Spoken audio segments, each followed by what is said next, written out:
شروع اللہ کے بابرکت نام سے جو بڑا مہربان نہایت رحم کرنے والا ہے۔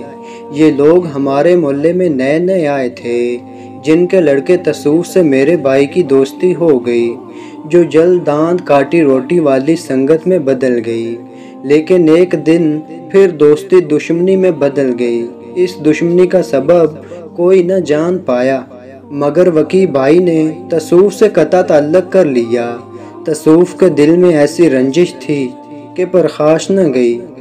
ہم نے تو اس بات کو ایک معمولی واقعہ سمجھ کر بھلا بھی دیا، لیکن ایک روز جب پولیس ہمارے دروازے پر آئی تو ہم بھنچکا رہ گئے، کیونکہ پولیس میرے بھائی وکی کو اپنے ساتھ لے گئی تھی۔ اس پہ یہ الزام تھا کہ اس نے تصوف کی بہن سنبل نامی لڑکی کو اغوا کیا ہے۔ یہ رپورٹ تھانے میں تصوف نے درج کرائی تھی، جبکہ وکی بھائی سنبل کو جانتے تک نہ تھے۔ ہم سب گھر والے بہت پریشان تھے۔ بھائی حوالات میں تھا اور اس کا کوئی پرسان حال نہ تھا۔ بڑا بھائی روزی کمانے کی خاطر سعودی عرب گیا ہوا تھا۔ والد صاحب فوت ہو چکے تھے۔ گھر میں ہم عورتیں بھلا تھانے کچہریوں کے چکر کو کیا جانتی تھیں۔ امی روتی ہوئی دو چار رشتہ داروں کے گھر گئیں۔ رشتہ داروں کو کیا مصیبت پڑی تھی کہ ہماری خاطر تھانے پولیس کی اوکھلی میں سر دیتے۔ آخر امی ایک وکیل کے پاس گئیں۔ وہ میرے بھائی کے ساتھ پڑھا کرتے تھے۔ ان کو احوال بتایا۔ انہوں نے کافی فیس بتائی کہ ضمانت کروا دیں گے، پھر بھی کیس تو چلتا رہے گا۔ امی نے بڑی مشکل سے فیس کا بھی انتظام کر دیا اور یوں بھائی کی خاطر کوئی شخص حوالات تک گیا۔ ابھی یہ معاملہ آگے نہیں چلا تھا کہ پتہ چلا اصل ملزم گرفتار ہو گیا ہے۔ سنبل بھی پولیس کے سامنے آ چکی تھی۔ دونوں کو پولیس نے کوٹ مومن سے کچھ دور ایک گاؤں سے گرفتار کیا تھا۔ اس لڑکے کے بیان کی روشنی میں میرا بھائی تو رہائی پا گیا، لیکن اس نادان لڑکی کا انجام برا ہوا۔ سنبل دراصل ایک دوسرے شخص خالد کے ساتھ چلی گئی تھی جو ایک بڑھائی تھا اور تصوف کا مکان بنا رہا تھا۔ خالد روز کام کی گھر سے تصوف کے گھر جاتا تھا۔ تصوف تو دفتر چلا جاتا، ماں کام میں لگ جاتی۔ سنبل کو اس سے بات چیت کا موقع مل جاتا تھا۔ یوں نہ جانے کب ان دونوں کی جان پہچان بڑھی کہ وہ بعد میں بھی سنبل سے ملتا رہا۔ ایک دن ایسا آیا کہ سنبل خاموشی سے گھر سے چلی گئی۔ وہ کہاں تھی اور کس کے ساتھ تھی، گھر والوں کو کچھ خبر نہ تھی۔ گھر والے پریشان ہو گئے۔ جب انسان پر مصیبت آتی ہے تو چاہیے کہ وہ خدا تعالی سے معافی مانگے، لیکن تصوف اس بری گھڑی میں بھی برائی سے باز نہ آیا اور اس نے میرے بھائی کا نام محض شک کی بنا پر رپورٹ میں درج کروا دیا، حالانکہ وہ جانتا تھا کہ وکی بھائی کی اس کی بہن سے کوئی جان پہچان نہ تھی۔ میرے بھائی نے تو سنبل کو دیکھا تک نہ تھا۔ یہ تو شکر ہوا کہ سنبل پولیس کو مل گئی، ورنہ پتہ نہیں میرے بھائی کا کیا حشر ہوتا۔ سنبل کی کہانی یوں پتہ چلی کہ جب وہ شہر سے نکل کر بھاگے تو ان کو کوئی جائے پناہ نظر نہ آئی تھی۔ خالد نے اس سے کہا کہ میں اپنے رشتہ داروں کے یہاں لے چلتا ہوں، وہ وہاں کے قریبی گاؤں میں رہتے ہیں۔ اگر ہم یہاں رہے تو مخبری ہو جائے گی اور ہم دونوں پکڑے جائیں گے۔ ہمیں نکاح سے پہلے پولیس کے ہاتھ نہیں آنا چاہیے۔ رشتہ داروں کے یہاں جا کر ہم نکاح کر لیں گے، پھر کسی بات کا ڈر نہ رہے گا۔ سنبل کیا جواب دیتی؟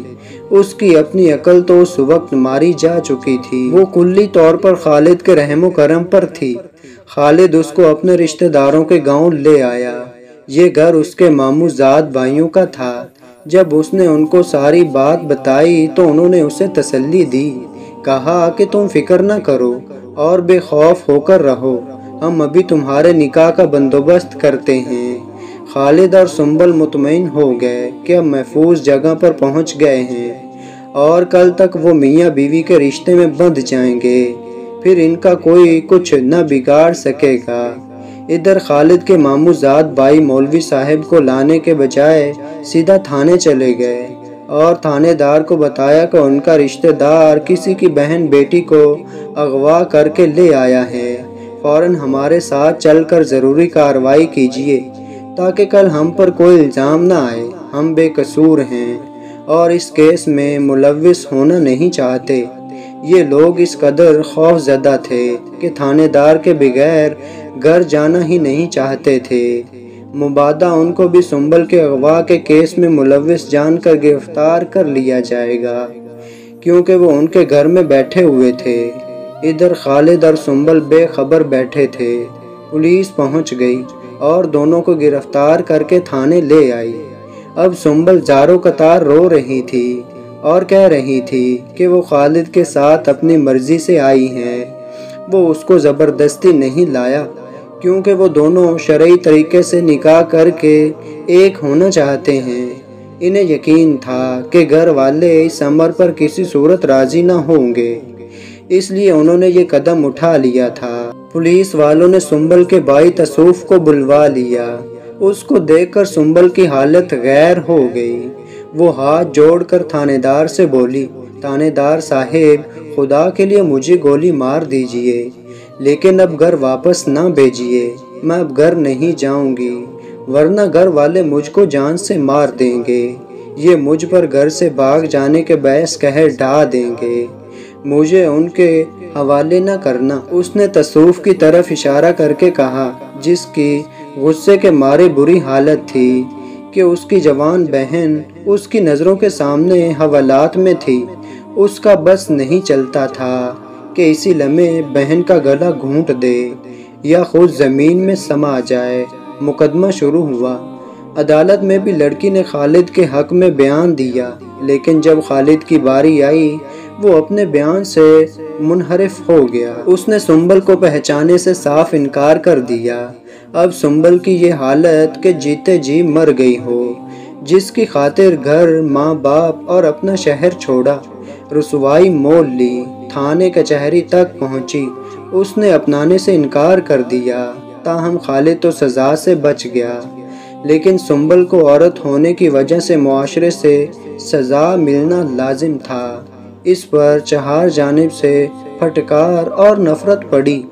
ہر پناہ کا دروازہ اس پر بند ہو گیا، حتیٰ کہ اس کے بھائی نے بھی اس کو گھر لے جانے سے انکار کر دیا تھا۔ خالد پہلے سے شادی شدہ تھا۔ وہ سنبل سے خفیہ شادی کرنے چلا تھا، لیکن جب بات کھل گئی تو وہ پیچھے ہٹ گیا۔ اب سنبل کے لیے کوئی راہ نہ تھی، وہ کہاں جاتی؟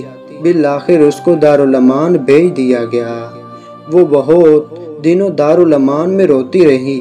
وہ اپنے گھر جانا چاہتی تھی، گھر والوں سے معافی مانگنا چاہتی تھی، مگر اس کو قبول کرنے کو کوئی تیار نہ تھا۔